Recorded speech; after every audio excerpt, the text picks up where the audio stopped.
Xin chào, mình đây, mình đang đi bộ này. Hôm nay thời tiết đã ấm lên rất nhiều nên mình quyết định ra đường và đi bộ. Mình rất thích đi bộ. Nhưng mà nếu trời lạnh thì sẽ rất khó đúng không? Dạo này mình bị đau lưng. Hồi trước mình cũng bị đau lưng. Nhưng sau đó mình đi bộ, rồi chạy bộ, tập thể dục và sức khỏe của mình đã tốt hơn rất nhiều.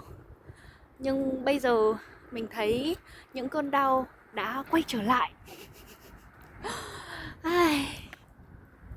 Và chúng ta hãy cùng nhau tập thể dục nhé. Mặc dù mùa đông rất là lạnh và thường chúng ta sẽ muốn nằm ngủ nhiều hơn phải không? Để mình kể cho các bạn nghe điều này nhé. Trưa ngày hôm nay, sau khi mình ngủ dậy, mình ngày nào cũng ngủ trưa. Các bạn có ngủ trưa không? Người Việt Nam mình thấy hầu như ai cũng ngủ trưa hoặc là có nhu cầu muốn ngủ trưa. Nếu mà họ có thời gian thì họ sẽ ngủ trưa đấy. Sau khi mình tỉnh dậy, mình đi ra ngoài và lúc đó nắng vàng chiếu vào trong nhà của mình. Rồi mình nghe thấy tiếng chim hót. Wow, các bạn ơi, mình đã cảm thấy rất hạnh phúc vào giây phút đó. Mình đã cảm thấy vô cùng hạnh phúc vào giây phút bình yên đấy.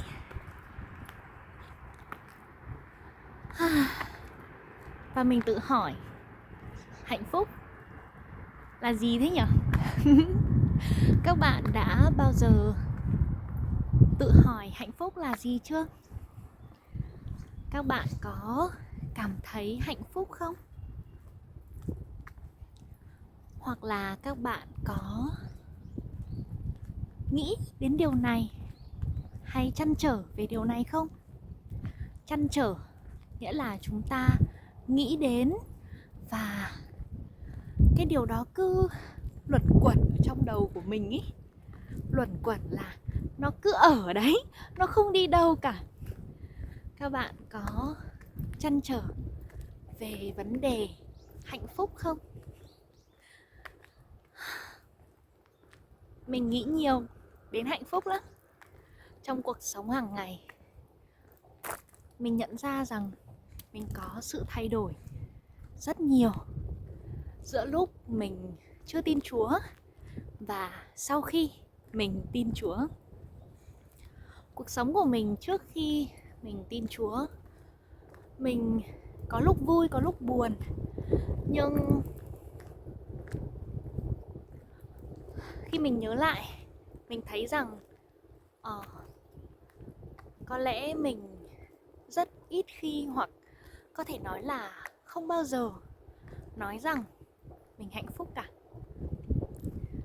Mình có thói quen viết nhật ký. Các bạn có viết nhật ký không? Mình không viết nhật ký mỗi ngày, nhưng những lúc mình rất buồn hoặc rất vui, hay những lúc có một chuyện gì đó đặc biệt xảy ra với mình, thì mình sẽ viết nhật ký. Và mình thấy dường như mình chỉ viết là mình vui, mình buồn, mình thất vọng, mình cô đơn. Nhưng mình không viết là mình hạnh phúc. Tuy nhiên, sau khi mình tin Chúa và một thời gian dài sau, không phải là ngay sau khi mình tiếp nhận Chúa, mà một thời gian dài sau đó, mình cảm thấy đúng thật sự là cuộc sống của mình hạnh phúc rất nhiều. và mình nói mình hạnh phúc nhiều lắm. Trong cuộc sống hàng ngày của mình, trong suy nghĩ của mình, trong những lời cầu nguyện của mình. Rồi mình quan sát những người xung quanh, mình quan sát bố mẹ, bạn bè. Mình thấy rằng họ cũng không dùng từ hạnh phúc. Họ cũng chỉ nói là họ vui hoặc họ buồn thôi. Có lẽ mỗi người có một định nghĩa khác nhau về hạnh phúc. Với các bạn thì như thế nào là hạnh phúc? Điều gì sẽ khiến cho bạn cảm thấy hạnh phúc vậy? Các bạn có thể bình luận phía dưới cho mình biết nhé. Mình rất mong có thể được biết về quan điểm của các bạn. Quan điểm là ý kiến, là cách nghĩ, là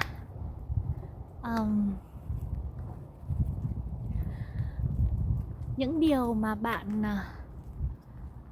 thực sự tin thì đó là quan điểm. Trở lại về vấn đề hạnh phúc. Thực ra không phải là mình không hạnh phúc trước đây, mà là trước đây, ý mình là trước khi mình tin Chúa ấy, mình nghĩ rằng hạnh phúc rất lớn. Không phải, hạnh phúc là khi mình đạt được những điều rất lớn mới được gọi là hạnh phúc. Ví dụ, mình phải thi đỗ một kỳ thi nào đó, hay là mình kiếm được nhiều tiền, mình có một thành công nào đấy vang dội.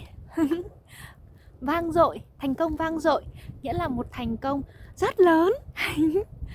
Đó, mình nghĩ rằng khi mình có những thành công rất lớn như thế mới được gọi là hạnh phúc. Còn những điều nhỏ bé trong cuộc sống thì dường như mình không trân trọng và mình cũng không coi đó là hạnh phúc. Nhưng sau khi mình tiếp nhận Chúa và một thời gian dài sau đó, mình mới cảm nhận rằng không. Thực ra những điều rất nhỏ bé, ví dụ như là mỗi một ngày khi mình có thể thức dậy thôi đã là một điều hạnh phúc rồi. Mình ăn cơm và cảm thấy ngon miệng cũng là hạnh phúc rồi. Mình đi ra ngoài đường, được nhìn thấy thiên nhiên, thấy những ngôi nhà đẹp, hay là thấy bầu trời, thấy hoàng hôn cũng là hạnh phúc rồi. Không cần phải đạt được những điều quá là lớn lao, mà trong cuộc sống hàng ngày, những điều rất nhỏ thôi cũng có thể khiến cho mình cảm thấy hạnh phúc. Và khi mình đọc Kinh Thánh, mình đã đọc Kinh Thánh trong một thời gian dài. Mình bắt đầu đọc Kinh Thánh từ lúc mà mình mới tin Chúa, nhưng mà mình không hiểu gì cả. Mình không hiểu gì. Nhưng rồi mình cứ đọc và cảm tạ Chúa khi dần dần mình hiểu được nhiều hơn. Thì sau này, đối với mình thấy hạnh phúc là sự thỏa lòng. Các bạn có hiểu từ thỏa lòng là gì không? Thỏa lòng, thỏa trong từ thỏa mãn, lòng là tấm lòng. Ý là tấm lòng của mình cảm thấy thỏa mãn, cảm thấy đầy đủ, cảm thấy ok rồi, như thế là được rồi. Thì hiểu cách đơn giản, thỏa lòng nghĩa là bạn cảm thấy ok với những thứ bạn đang có. Ví dụ, ngày hôm nay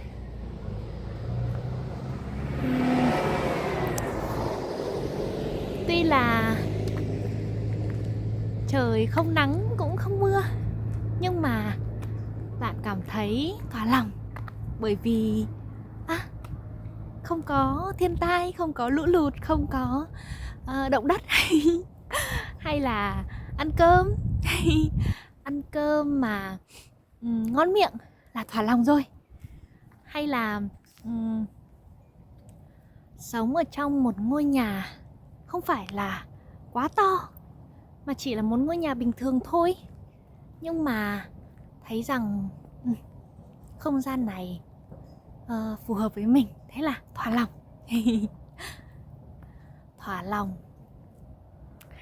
Mình suy nghĩ rất nhiều về hai chữ này, và mình nhận thấy là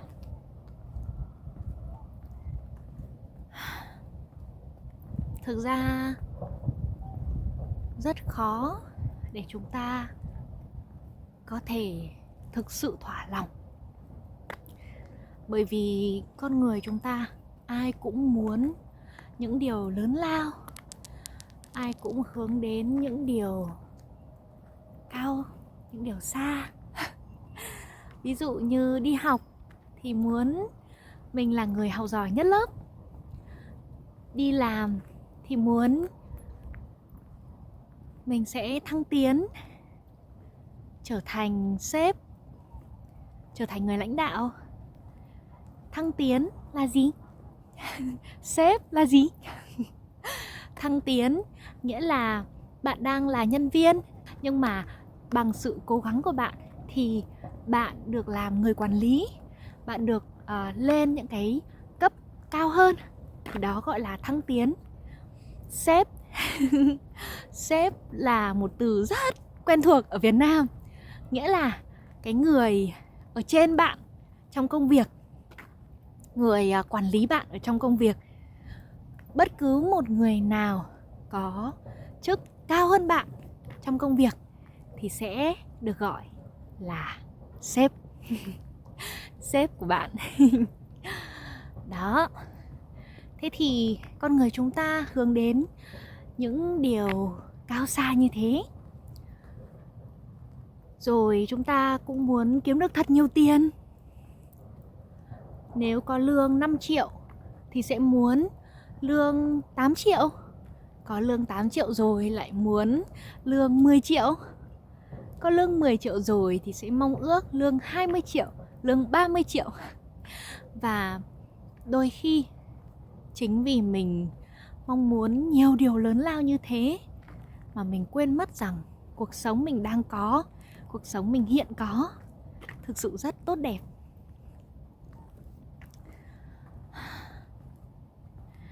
Mình cảm ơn Chúa rất nhiều. Bạn biết vì sao không? Bởi vì trước đây mình cũng là con người như thế. Mình không biết thỏa lòng với những điều mình có. Mình luôn so sánh bản thân mình với người khác, và mình thấy mình kém cỏi. Mình thấy mình còn cần phải cố gắng hơn rất nhiều. Rồi khi mình đạt được một thành tựu nào đó, mình cảm thấy là cũng vui, nhưng mà không thực sự là hạnh phúc. Bởi vì sau đó mình còn muốn đạt được nhiều cái khác hơn nữa. Rồi những người xung quanh mình, ví dụ như bố mẹ, mình không biết bố mẹ ở các nước khác như thế nào, nhưng nếu bạn có bố mẹ là người Việt Nam thì họ thường hay so sánh con của mình với người khác. Và khi bị so sánh với người khác từ lúc mà mình còn nhỏ ấy, sẽ tạo nên một tâm lý hiếu chiến hoặc là tự ti.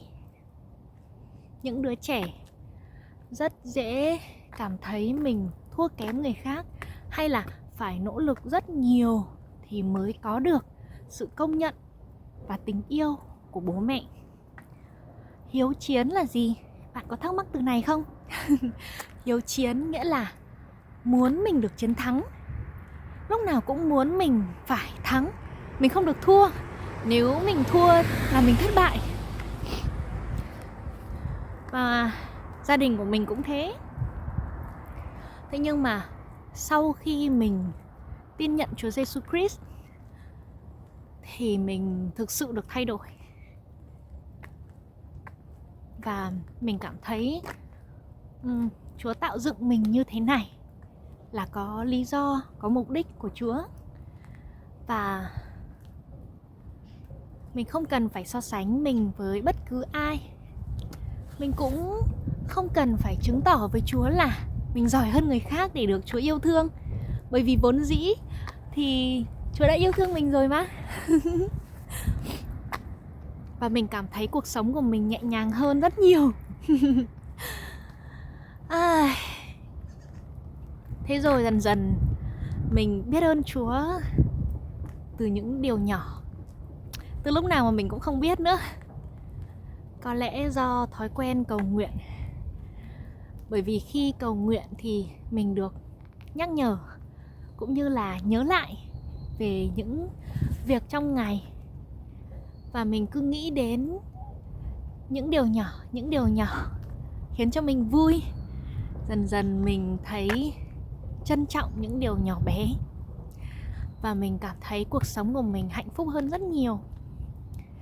Có thể mình không được ăn sơn hào hải vị. Các bạn có biết từ sơn hào hải vị không? Đây là một cụm từ rất quen thuộc. Các bạn nên học nha. Sơn hào hải vị. Ý nói đến những đồ ăn rất đắt tiền, rất khó kiếm và ngon. Sơn là núi, hải là biển. Ý là đó là những món ăn rất khó kiếm ở trên núi hoặc là trên biển. Đó, kiểu vậy. Mình không cần phải ăn sơn hào hải vị mới thấy vui. Mà trong bữa ăn chỉ cần ăn trứng rán thôi, mình đã thấy rất hạnh phúc rồi. Ăn một món ăn đơn giản thôi, không cần phải cầu kỳ. Miễn sao món ăn đó không quá mặn, không quá nhạt là được. Và mình cảm thấy như thế là hạnh phúc, như thế là thỏa lòng.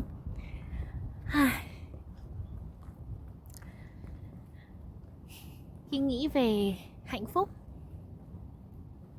thực sự trong đầu của mình chỉ hiện lên 2 chữ thỏa lòng thôi.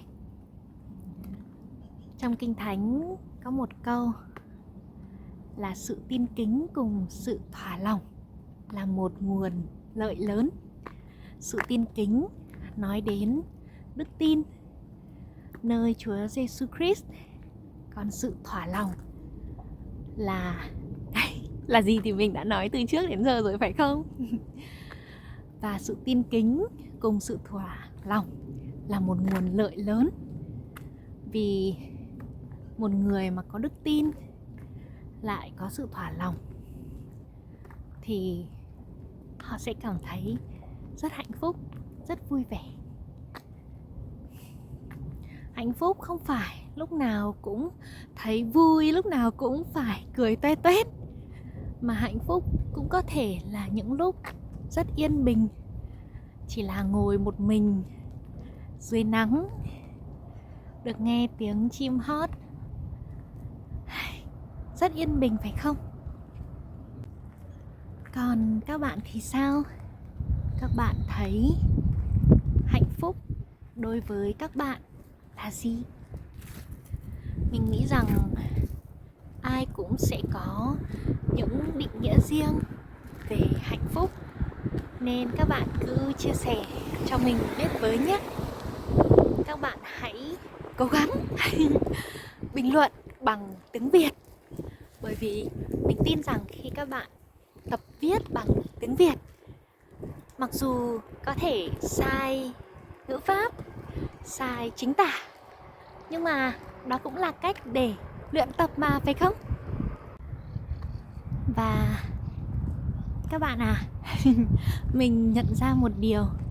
Khi chúng ta quan tâm đến những cảm xúc của mình, chúng ta sẽ hiểu nhiều hơn về bản thân của mình. cũng như là có nhiều góc nhìn hơn về cuộc sống.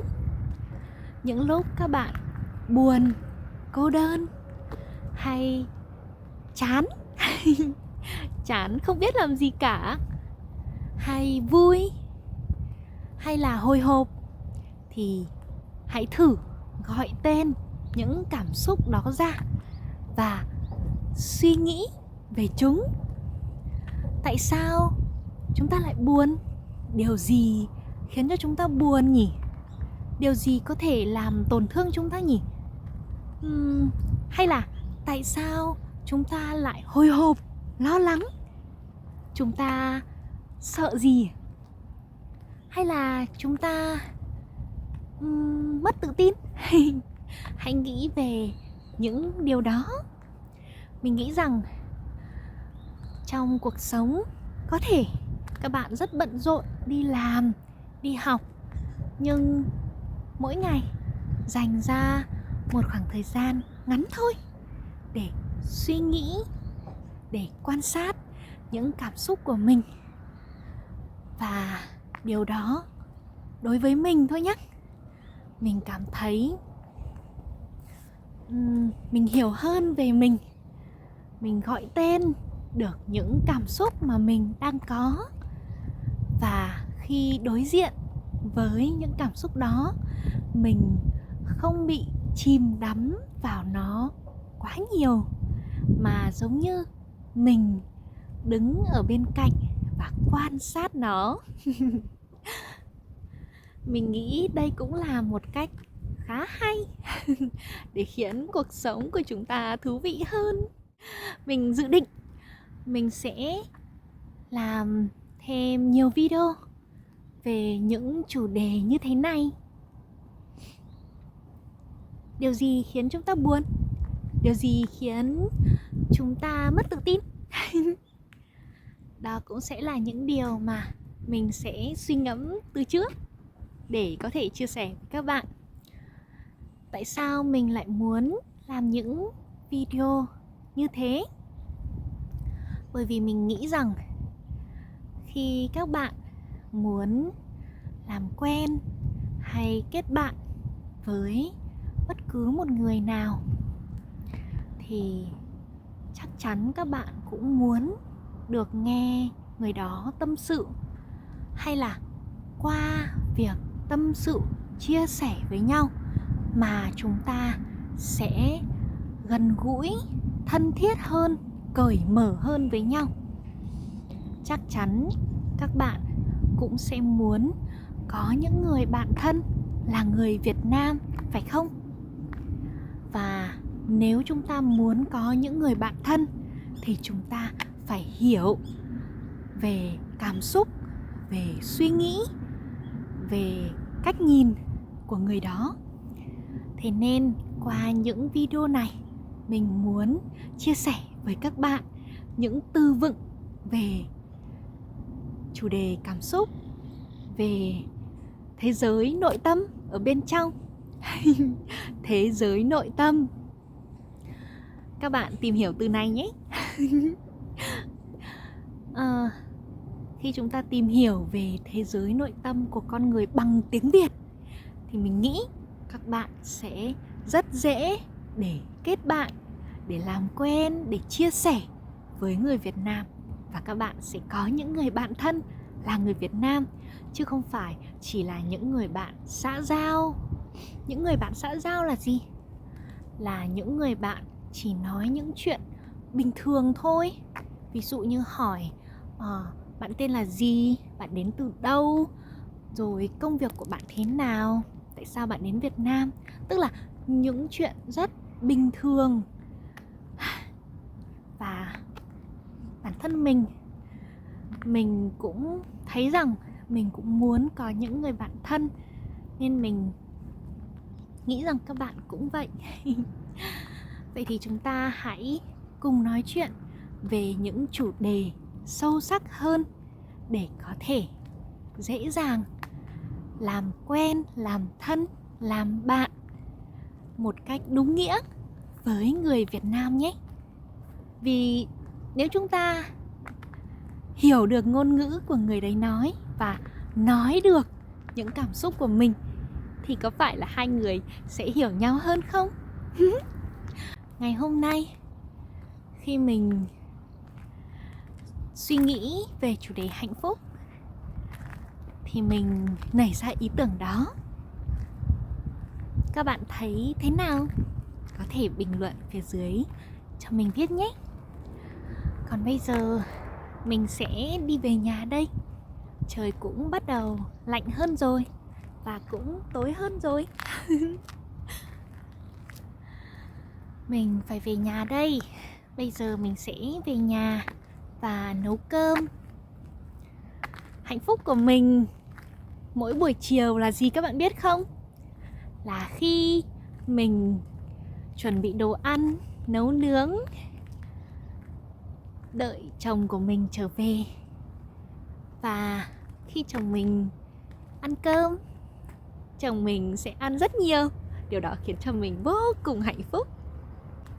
Cảm ơn các bạn rất nhiều. Mình biết ơn Chúa vì có thể được trò chuyện với các bạn. Bye bye.